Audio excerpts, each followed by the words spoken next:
Hello बच्चों, आज मैं आपके लिए लेकर आया हूँ नंबर सिस्टम के टॉपिक मैथ से। चलो उसके बारे में थोड़ा समझते हैं, पढ़ते हैं उसको क्या होता है इसमें है। तो इसमें हम पढ़ाएंगे related of SSC RRB MP states के सभी एग्जाम्स के रिलेटेड कराएंगे। तो इसमें सबसे पहले हम समझते हैं अंक क्या होते हैं। तो अंक हमें ना हम अपने मैथ में यूज करने वाले सभी जितने भी अंक यूज करते हैं वो ना अंकों की संख्या है 10। तो वो 10 अंक होते हैं। वो 0 1 2 3 4 5 6 7 8 9 इन सब की संख्या होती है 10। तो इन अंकों की मदद से यानी इन अंकों के समूह की मदद से बनने वाली जो ग्रुप होते हैं, जो सेट होता है, उन्हें हम संख्या कहते हैं। यानी हम यहाँ पे कह सकते हैं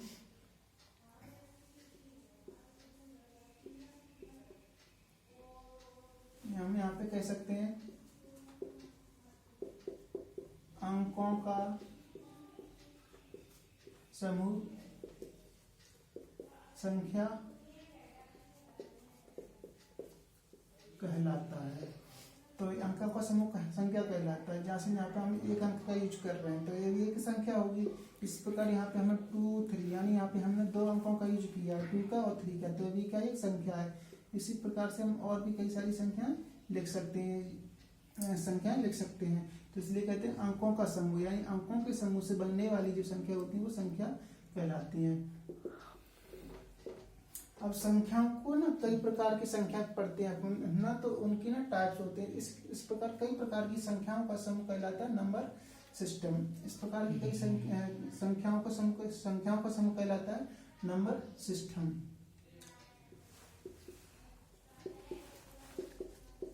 संख्याओं का समूह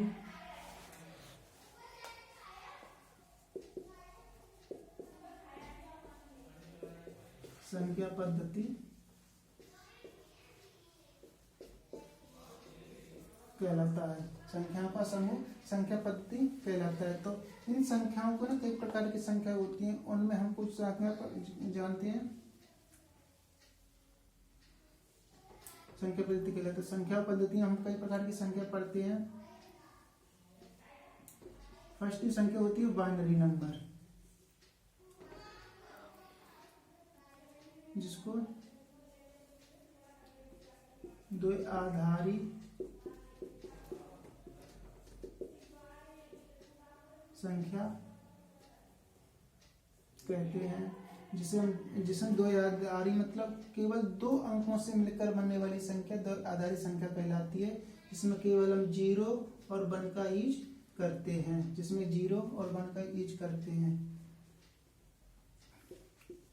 अगली संख्या ट्राइनरी नंबर, यानी इसे त्रिआधारी बोलेंगे।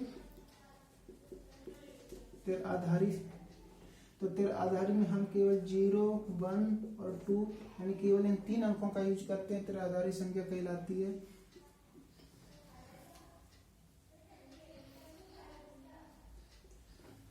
इसी प्रकार से ऑक्टेन नंबर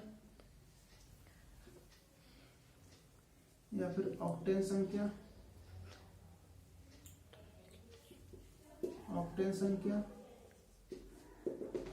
इस संख्या में केवल 8 अंकों का यूज होता है। 1 0 1 2 3 4 5 6 7 केवल इन 8 अंकों का प्रयोग होता है, जिसे हम ऑक्टेन संख्या बोलते हैं।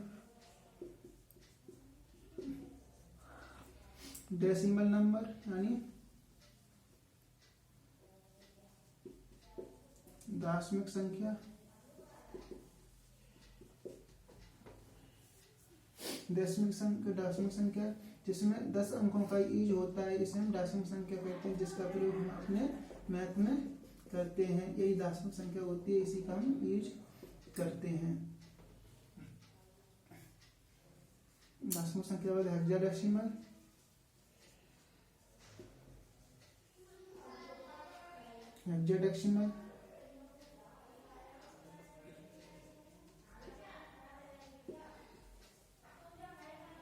हेक्साडेसिमल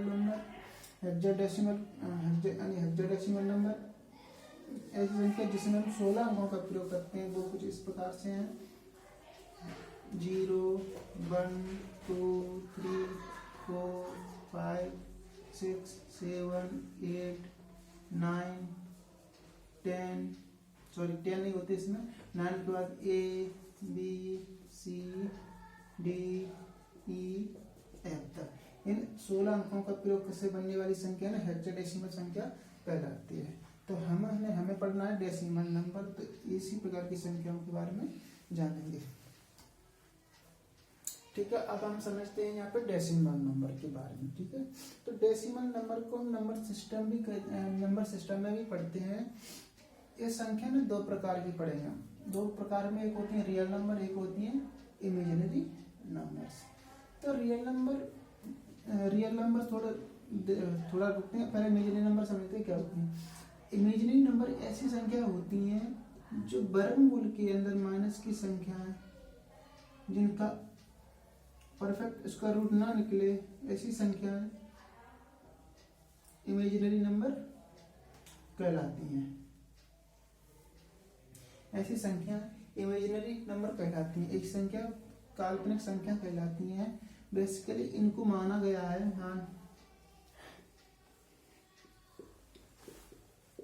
माना गया है माइनस के अंदर -1 को आई फॉर इमेजिनरी नंबर। तो इनको माना गया है अंडर रूट अंदर की माइनस की नंबर को आई। इस प्रकार से अगर हम दोनों साइड स्क्वायर कर लेंगे तो अब 1 की वैल्यू आई स्क्वायर।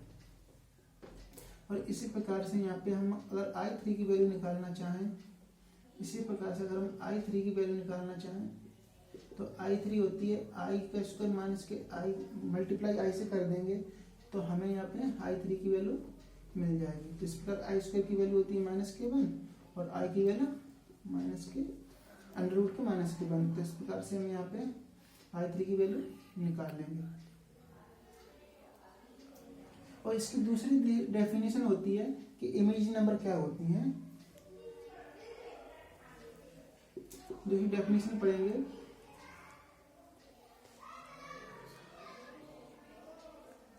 किसी संख्या का वर्ग करने पर, किसी संख्या का वर्ग करने पर संख्या ऋणात्मक प्राप्त हो काल्पनिक संख्या कहलाती है। तो यहाँ पे हम चेक करते हैं कि कौन सी संख्या इमेजिनरी है, कौन सी संख्या नहीं है। तो यहाँ पे हम अगर -3 रूट की वैल्यू लेंगे और हम चेक करेंगे कि संख्या काल्पनिक है या नहीं है।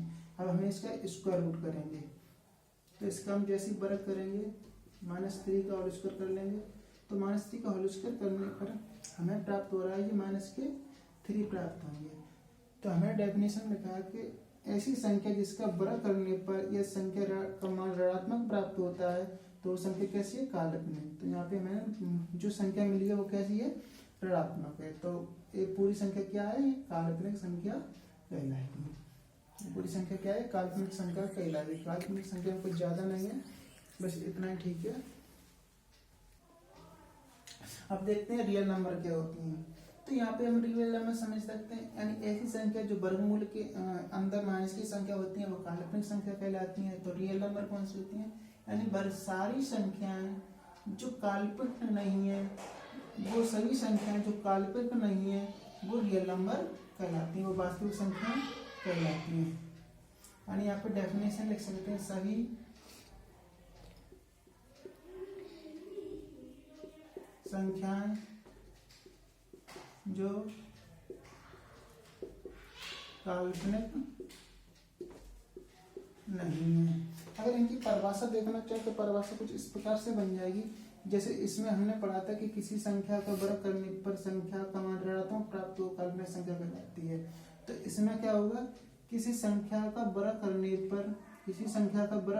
पर संख्या ऋणात्मक ना होते हुए धनात्मक प्राप्त हो, कैसे हो, धनात्मक प्राप्त हो, तो वो संख्या रियल नंबर कहलाती है। जैसे हम यहाँ पे चेक करते हैं, रूट के अंदर 2 लिए, रूट के अंदर 2 लिए, तब इसका जैसे वर्ग करेंगे रूट 2 का, तो हमें ना 2 मिलेंगे। तो 2 कैसी एक पॉजिटिव नंबर है, तो हम यहाँ पे कहेंगे ये संख्या रियल नंबर, वास्तविक संख्या है। तो इस प्रकार से सभी संख्याएं, जैसे 1 रूट के अंदर की संख्या, फ्रैक्शन नंबर,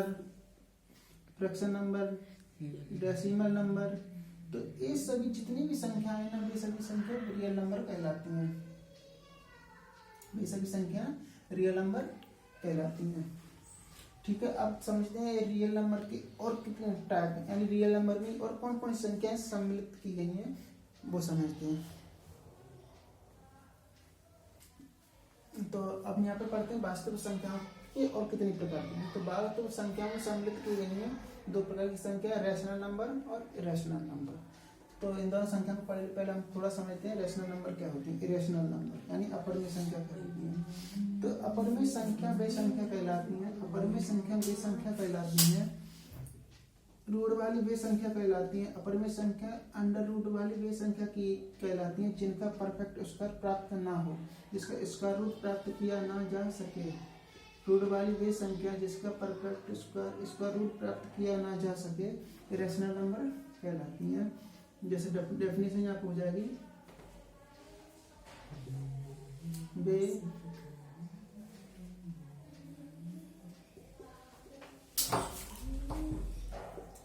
वर्गमूल की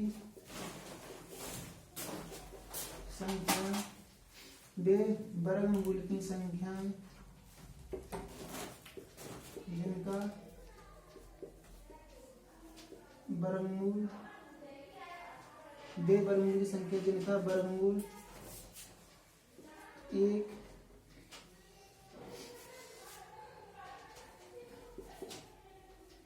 1 पूर्णांक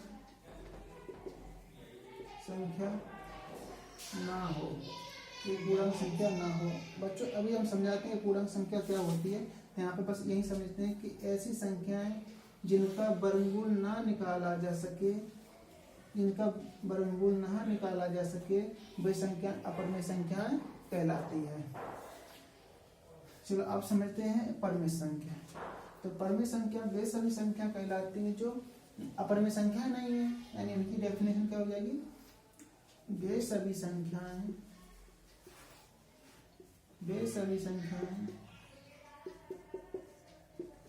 जो अपरिमेय संख्याएं नहीं है, ये सभी संख्याएं जो अपरिमेय संख्याएं नहीं है। जैसे रूट के अंदर की संख्या एक 9 है, तो 9 का हम जानते हैं स्क्वायर रूट कितना होता है, वर्गमूल कितना होता है 3। तो ये कैसी है, परमेय संख्या है। इसकी परिभाषा होती है कि वो संख्या, वे संख्या जिनको हम P/Q के रूप में लिख सकें, P/Q के रूप में लिखी जा सकें, जहाँ जो Q की वैल्यू है ना वो 0 ना हो। तो वे सभी संख्याएं जो है P/Q के रूप में लिखा जा सकता है, जहाँ पर जिनका हर का मान यानी डिनोमिनेटर की वैल्यू 0 ना हो, तो वो संख्या परमेय संख्या यानी रैशनल नंबर कहलाती है। जैसे 5/8, 3/4, 5/1। यहाँ पे हमने बात की थी कि 5 जो P/Q के रूप में संख्या लिखी जा सके, तो 5 को हम अपॉन में 1 कर सकते हैं, क्योंकि 1 से भाग देने पर संख्या में कोई परिवर्तन नहीं होगा और यहाँ पे Q की वैल्यू 0 भी नहीं है। इसी प्रकार से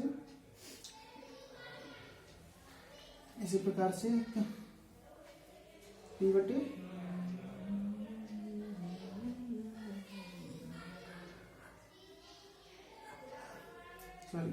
हमें कुछ नहीं।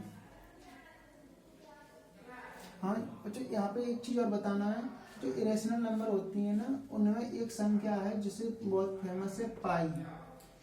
तो पाई एक अपरिमेय संख्या है।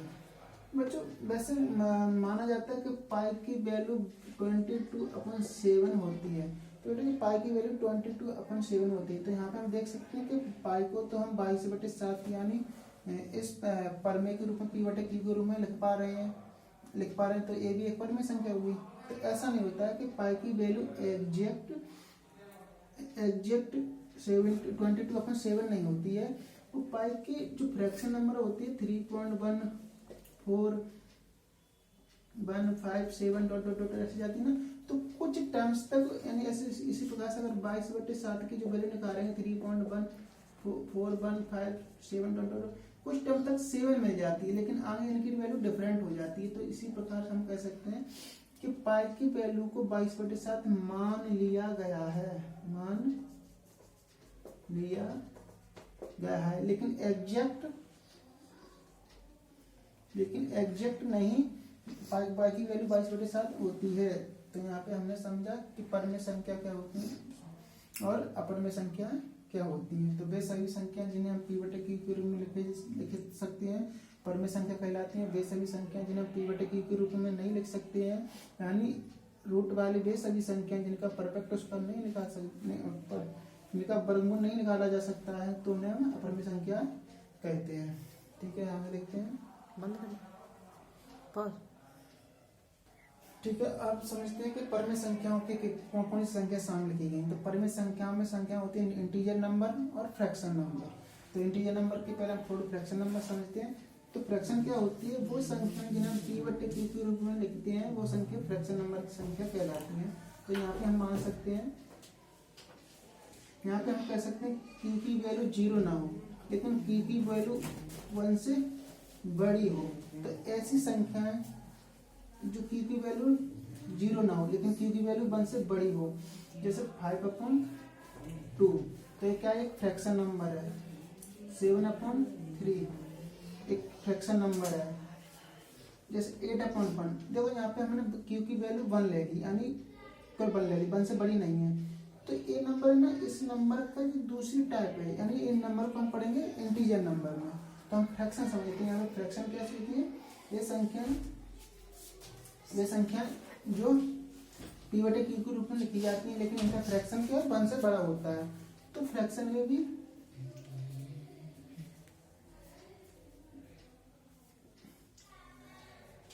कुछ टाइप होते हैं। जैसे एक नंबर ऐसी जिसमें फ्रैक्शन में जैसे ऊपर की संख्या को बोलते हैं अंश न्यूमरेटर, नीचे की संख्या को बोलते हैं हर डिनोमिनेटर। जब हर का मान यानी अंश का मान हर के मान से जब छोटा होता है, तो ऐसी संख्या यानी ऐसी फ्रैक्शन प्रॉपर फ्रैक्शन कहलाती है। कैसी फ्रैक्शन कहलाती है, प्रॉपर फ्रैक्शन यानी उचित भिन्न। और इस भिन्न को समभिन्न भी कहते हैं। और ऐसी फ्रैक्शन जिसमें अंश का मान हर के मान से बड़ा होता है, ऐसी फ्रैक्शन इम्प्रॉपर फ्रैक्शन कहलाती है। यानी इसे विषम भिन्न भी कहते हैं। अब सम जो ऐसी भिन्न जो सम भिन्न और विषम भिन्न के कॉम्बिनेशन से मिलकर बनती है। सम भिन्न और विषम भिन्न के कॉम्बिनेशन से मिलकर बनती है, उसे हम मिश्रित भिन्न कहते हैं।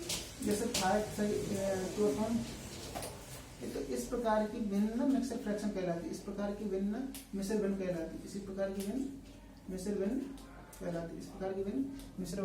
जो भिन्न के प्रकार हो गए। अब यहाँ पे पढ़ते हैं इंटीजर नंबर। तो इंटीजर नंबर क्या होंगे यहाँ पे, तो इंटीजर नंबर का मतलब होता है पूर्णांक होता है। तो ऐसी संख्या होती है जिनमें फ्रैक्शन पार्ट बिल्कुल ना हो, यानी जो शुद्ध रूप में लिखी जाने वाली संख्या कहलाती है। इन संख्या में शामिल होती हैं 0, 1, 2, 3, 4, यानी ये सभी संख्याएं जिनकी फ्रैक्शन पार्ट इनकी निश्चित वैल्यू हमें पता हो, जो फ्रैक्शन में ना हो, जो इरेशनल में ना हो, तो ऐसी संख्या ना इंटीजर नंबर कहलाती है। तो इंटीजर नंबर में 2 दो प्रकार की संख्या शामिल होती हैं, एक सभी धनात्मक संख्याएं और सभी ऋणात्मक संख्याएं इंटीजर नंबर कहलाती हैं। यानी इस प्रकार की संख्याओं को धनात्मक संख्या कहते हैं और इस तरह की संख्याओं को ऋणात्मक संख्या कहते हैं। यहाँ पे जीरो को, ये संख्या होती है जीरो, तो जीरो ना तो ऋणात्मक होती है ना ही धनात्मक होती है, जीरो ना तो ऋणात्मक होती है ना ही धनात्मक होती है, ये संख्या कुछ नहीं होती है। आप समझते हैं यहाँ पे कि इन संख्याओं में हमें तीन प्रकार की संख्या देखने को मिल रही है, एक धनात्मक संख्या, एक ऋणात्मक संख्या, एक ऐसी संख्या जो ना तो धनात्मक है ना ऋणात्मक है। तो जितनी भी धनात्मक संख्या होती है उन्हें हम नेचुरल नंबर बोलते हैं, नेचुरल नंबर बोलते हैं। जितनी भी धनात्मक संख्या होती है उन्हें नेचुरल नंबर बोलते हैं, उन्हें प्राकृतिक संख्या बोलते हैं। और जितनी भी ऋणात्मक संख्या होती है वो सब प्राकृतिक संख्या को नेगेटिव फॉर्म कहलाती है। लेकिन जैसी संख्याओं में जीरो शामिल हो जाए, उसे हम होल नंबर कहते हैं, यानी पूर्ण संख्या कहते हैं, उसे हम पूर्ण संख्या कहते हैं। तो जीरो कैसी है? जीरो एक होल नंबर है, जीरो एक पूर्ण संख्या है। और इस तरफ की सभी पॉजिटिव संख्या ना नेचुरल नंबर यानी प्राकृतिक संख्या कहलाती हैं, और इस तरफ की सभी संख्या प्राकृतिक संख्याओं का नेगेटिव फॉर्म होती है, ऋणात्मक संख्या कहते हैं। और यहाँ पे हम देख पा रहे हैं कि सभी ऋणात्मक संख्याएं, नेचुरल संख्याएं, होल नंबर का combination are called integer number. तो इनसे बनता है इंटीजर नंबर। ठीक है बच्चों, अब इससे रिलेटेड क्वेश्चन अगली क्लास में कराएंगे।